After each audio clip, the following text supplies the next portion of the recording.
Welcome to the world of science fiction. Don't forget to like and subscribe so you don't miss new stories. Enjoy the listening. It started with the sky, clear and blue just moments ago. It grew heavy with unnatural clouds that seemed to pulse with light. A low hum vibrated through the air, a sound too deep to be natural, resonating in the bones of every living creature. Across the planet, the world paused. From bustling metropolises to quiet rural towns, people stared upwards as alien ships emerged, sleek and ominous, blotting out the sun. Then came the wave. An unseen force swept through the earth, a psychic pulse that left no corner untouched. It wasn't painful, but it was all-encompassing, a suffocating presence pressing into every mind. Across the globe, humans dropped to their knees, clutching their heads as the invaders made their move. The Orin, an advanced psychic species, had come for Earth. A voice, melodic yet cold, echoed in the minds of billions. "You are ours. Surrender, and you will be spared." The response was immediate. World leaders, military commanders, and even the most strong-willed individuals succumbed to the Orin's telepathic dominance. Orders were given without question, weapons were lowered, and defenses crumbled. The invaders didn't need to fire a single shot. Humanity's will was bent, their resistance extinguished in moments. Cities grew unnaturally silent. Where there had been the hum of traffic and chatter, now there was only eerie stillness as people moved in unison, obeying their new masters. The Orin, sleek beings with translucent skin that shimmered like oil on water, walked among their new subjects with an air of effortless superiority. In a quiet suburban home, Shadow, a sleek black cat, perched on the windowsill, watching her human, Sarah, collapse to her knees. Shadow's tail twitched irritably as Sarah's face grew blank, her eyes glassy and unfocused.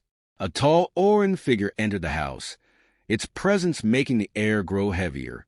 Shadow arched her back and hissed, her fur standing on end. The alien tilted its head, curious about the feline. It extended its psychic reach toward her, expecting the same submission it had achieved with the humans. But Shadow did not submit. Instead, she hissed louder, her sharp yellow eyes narrowing as the Orin recoiled. Its psychic energy, designed to overwhelm and control, met a chaotic and impenetrable force within the cat's mind.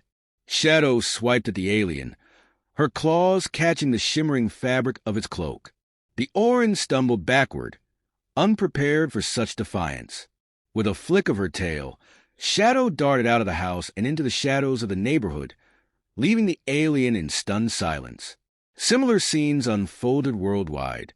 In every corner of the globe, cats resisted. They hissed, clawed, and ignored the commands of their would-be masters. The Orin, confused and dismissive, labeled the creatures as irrelevant, but not all of them. Among the Orin, a young commander named Lyral observed the feline's resistance with unease. These creatures, though small, seemed entirely impervious to the psychic domination that had brought humanity to its knees. She brought her concerns to her superiors, but they laughed, dismissing the cats as insignificant. Lyral watched as a tabby sat on a shattered human communication device, calmly licking its paw as chaos raged around it. For the first time in her career, she felt the cold grip of dread. In the days following the Orin invasion, humanity's submission seemed absolute. Streets once bustling with life were now empty, save for the alien patrols ensuring their psychic grip on Earth remained unchallenged. But amidst the eerie silence, a quiet rebellion stirred.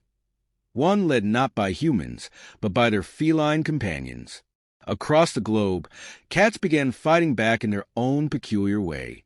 In a military base overtaken by the Orin, a gray tabby with mismatched eyes leaped onto a control panel, scattering tools and severing vital cables. The Orin technicians, their minds struggling to focus through the cat's erratic presence, failed to notice the warning lights blinking furiously. Minutes later, the system overheated and shut down, plunging the base into darkness. In another corner of the world, a sleek Siamese darted through an Orin supply depot, knocking over crates of alien weaponry. The weapons, sensitive to the slightest vibration, malfunctioned spectacularly, setting off a chain of explosions that left the depot in ruins. Reports like these began piling up, and the Oran's frustration grew with each feline-induced mishap. For Mia, a 17-year-old hiding in the ruins of her small-town library, the cat's actions were a beacon of hope. She watched her tabby, Whiskers, as he seemed to deliberately weave around an Oran patrol, his movements almost mocking. At first, Mia thought it was a coincidence, but as Whiskers led her to a disabled Oran drone, she began to see a pattern. The cats weren't just surviving, they were actively sabotaging their oppressors. Mia, one of the few humans unaffected by the Oran's initial psychic wave thanks to a head injury that scrambled her neural patterns, decided to act. She began following Whiskers' lead, scavenging supplies and avoiding alien patrols. She soon connected with other unenslaved humans, sharing stories of their cat's strange defiance. Inspired, Mia organized a small resistance group, their strategies guided by observing the cat's seemingly deliberate chaos. Meanwhile, cats began demonstrating an uncanny level of coordination. In a remote village, a group of feral cats gathered under a derelict bridge. Together, they distracted an Oran patrol by darting into their path, hissing and swiping. The commotion drew the aliens away from their post, allowing the villagers to raid a nearby supply depot for food and equipment.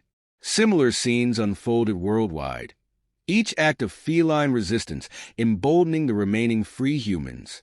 Within the Oran ranks, frustration reached a boiling point. Alien commanders issued extermination orders, dispatching teams to hunt down the troublesome creatures. Yet the cats proved impossible to catch. Their agility and stealth made them ghosts in the night, striking and vanishing before the Oran could react. The extermination efforts only served to waste resources and further demoralize the invaders. Lyral, watching from a command center, grew increasingly fascinated by the cats. She studied their movements, their resistance, and their apparent immunity to psychic control. What baffled her most was their unpredictability. No other species in the galaxy had minds as chaotic and impenetrable. While her superiors dismissed the creatures as mere nuisances, Lyral began to suspect they were something far more dangerous. As the days passed, tales of feline bravery spread among the human survivors. Cats, once taken for granted as aloof and indifferent, became symbols of hope. Where the Oran saw disorder, humanity saw inspiration. The rebellion was no longer just a dream. It had begun to take shape, led by small paws and sharp claws. The Oran were not used to prolonged resistance. Their telepathic abilities had subdued countless worlds without issue, but Earth was proving to be an anomaly. Reports of sabotage and disruption, always involving the planet's peculiar feline creatures, flooded command centers. Equipment failures, data corruption, and even injuries caused by these small animals were becoming impossible to ignore. The Oran High Command grew desperate, issuing orders to capture these creatures for study. Shadow, Whiskers, and several other cats were among the first taken. Alien hunters scoured cities and rural areas, their frustration mounting as the elusive creatures evaded them at every turn. Eventually, a handful of felines were secured and transported to the Oran flagship, where the aliens hoped to uncover the key to the cat's defiance. The Oran prepared their psychic amplifier, a vast, glowing chamber designed to enhance and analyze neural activity. Shadow and Whiskers, caged but calm, were placed at the center. Lyra watched uneasily as her superiors initiated the procedure, connecting the cats to the amplifier through sleek, shimmering cables. At first, nothing happened. The cats sat still, their yellow eyes blinking lazily at their captors. Then the chaos began. The amplifier surged as it tried to process the cat's thoughts. Unlike humans, whose minds followed patterns of logic and reason, the cat's mental landscapes were a storm of contradictions. Images of prey mingled with fleeting bursts of curiosity. Sharp, self-assured declarations like mind and now clash with abstract, dreamlike fragments of play and instinct.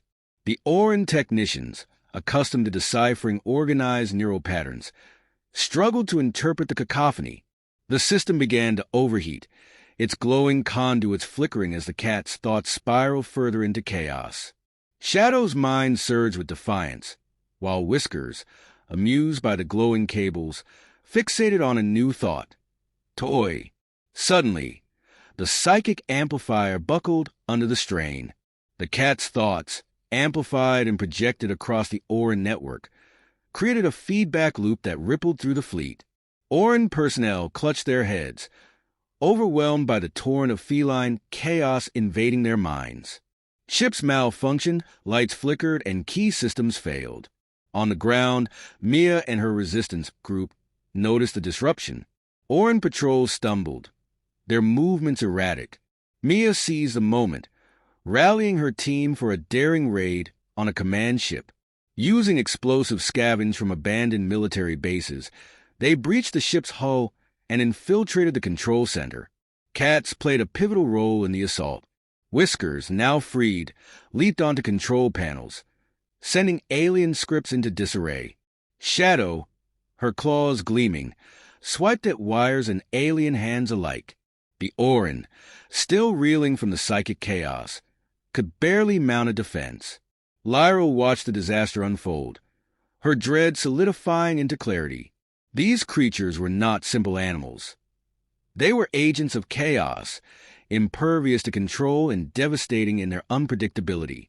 She pleaded with her superiors to retreat, warning that any further attempts to dominate Earth would end in catastrophe. Her warnings came too late. The Orin fleet was unraveling, their once unshakable dominance undone by the very creatures they had dismissed as insignificant. The Orin fleet, once a symbol of unstoppable conquest, hung in disarray above Earth. Ships that had seemed invincible now flickered with power failures and drifted out of formation. Inside their command centers, Orin leaders struggled to focus, their minds still reeling from the psychic chaos unleashed by Earth's cats. Systems malfunctioned, orders were lost in translation, and the fleet's cohesion unraveled. Facing an untenable situation, the Orin High Command convened one final time. Lyra's voice rang out amid the chaos, her warnings vindicated by the scenes of destruction around them. Retreat, she urged, her tone resolute. We cannot win against this force. Reluctantly, the Orin leader issued the command to withdraw.